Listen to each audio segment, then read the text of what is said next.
Good morning, everybody. It's another sunny day, and I hope you get to go outside and enjoy it. But before that, let's start our reading with chapter 14. If you can remember from yesterday, Edward now goes by the name of Malone since he was found by the hobo and his dog. At first, the others thought that Edward was a great good joke. A rabbit, the hobo said, laughing. Let's chop him up and put him in the stew pot. Or when Bull sat with Edward carefully balanced on his knee, one of them would call out, Got yourself a little dolly, Bull.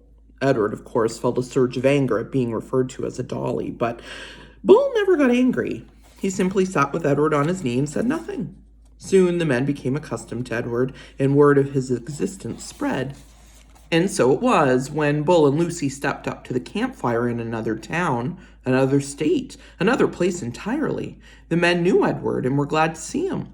Malone! They shouted in unison. And Edward felt a warm rush of pleasure at being recognized, at being known. Whatever it was that began in Nellie's kitchen, Edward's new and strange ability to sit very still and concentrate the whole of his being on the stories of another became invaluable around the hobo campfire. Look at Malone, said a man named Jack one evening. He's listening to every dang word. Certainly, said Bull. Of course he is. Later that night, Jack came and sat next to Bull and asked if he could borrow the rabbit. Bull handed Edward over, and Jack sat with Edward upon his knee, and he whispered in Edward's ear.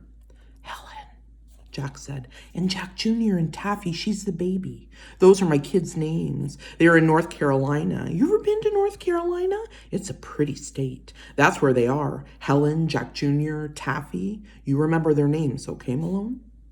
And after this, whenever Bull and Lucy and Edward went, some tramp would take Edward aside and whisper the names of his children in Edward's ear. Betty, Ted, Nancy, William, Jimmy, Eileen, Skipper, Faith. Edward knew what it was like to say over and over again the names of those you had left behind. He knew what it was like to miss someone, and so he listened. And in his listening, his heart opened wide, and then wider still. The rabbit stayed lost with Lucy and Bull for a long time. Almost 7 years passed, and in that time Edward became an excellent tramp, happy to be on the road, restless when he was still. The sound of the wheels on the train tracks became a music that soothed him. He could have ridden the rails forever. But one night in a railroad yard in Memphis, as Bull and Lucy slept in an empty freight car and Edward kept watch, trouble arrived. A man entered the freight car and shone a flashlight in Bull's face and then kicked him awake. You bum, he said, you dirty bum. I'm sick of you guys sleeping everywhere. This ain't no motel.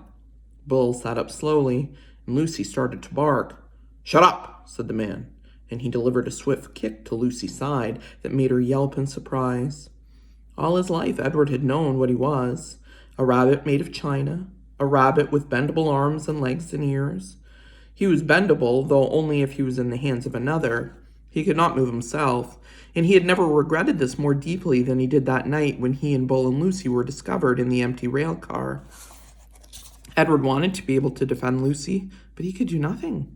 He could only lie there and wait. Say something, said the man to Bull. Bull put his hands up in the air. He said, We are lost. Lost? Ha! You bet you're lost. And then the man said, What's this? And he shone the light on Edward. That's Malone, said Bull. What? Said the man, and he poked at Edward with the toe of his boot. Things are out of control. Things are out of hand. Not on my watch, no, sir, not when I'm in charge. And the train suddenly lurched into motion. No, sir, said the man again. He looked down at Edward. No free rides for rabbits. And he turned and flung open the door of the rail car. And then he turned back. And with one swift kick, he sent Edward sailing out into the darkness.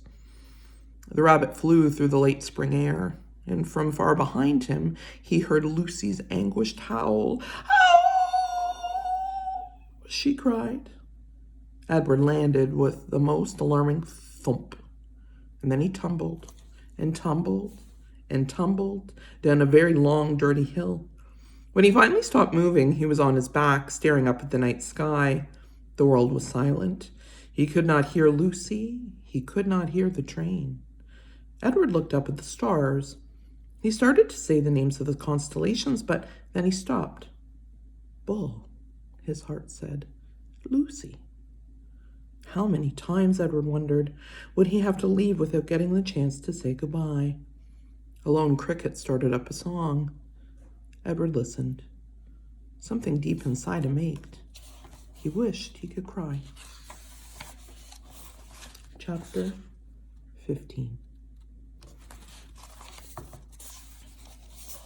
In the morning, the sun rose and the cricket song gave way to bird song, and an old woman came walking down the dirt road and tripped right over Edward. "Huh," she said, and she pushed at Edward with her fishing pole. "Looks like a rabbit," she said. She put down her basket and bent and stared at Edward. "Only he ain't real." She stood back up. She said again, and she rubbed her back.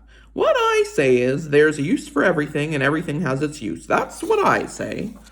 Edward didn't care what she said. The terrible ache he had felt the night before had gone away, and he had been replaced with a different feeling, one of hollowness and despair.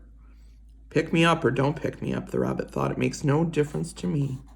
The old lady picked him up.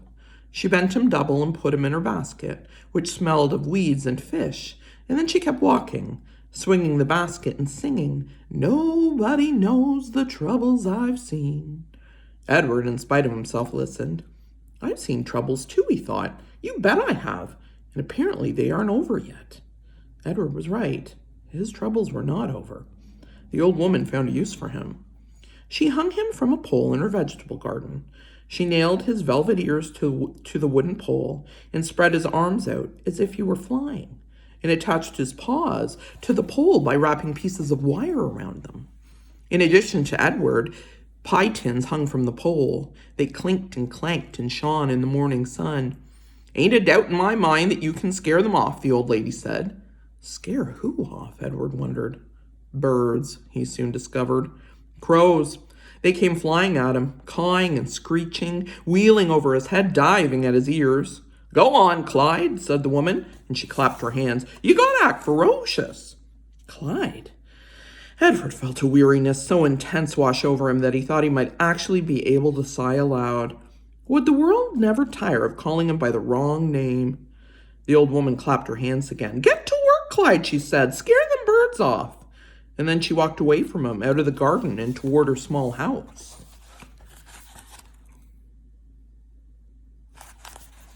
The birds were insistent. They flew around his head. They tugged at the loose threads in his sweater. One large crow in particular would not leave the rabbit alone. He perched on the pole and screamed a dark message in Edward's left ear. "Caw! Caw!" without ceasing. And as the sun rose higher and shone meaner and brighter, Edward became somewhat dazed. He mistook the large crow for Pellegrina. "Go ahead," he thought. "Turn me into a warthog if you want. I don't care. I am done with caring." "Caw! Caw!" said the Pellegrina crow. Finally the sun set and the birds flew away. Edward hung by his velvet ears and looked up at the night sky. He saw the stars, but for the first time in his life he looked at them and felt no comfort. Instead he felt mocked. "You are down there alone," the stars seemed to say to him, "and we are up here in our constellations together." "I have been loved," Edward told the stars. "So?" said the stars. "What difference does that make when you are all alone now?" Edward could think of no answer to that question. Eventually the sky lightened and the stars disappeared one by one. The birds returned and the old woman came back to the garden. She brought a boy with her. All right, guys. Enjoy the beautiful sunshine. I will see you tomorrow.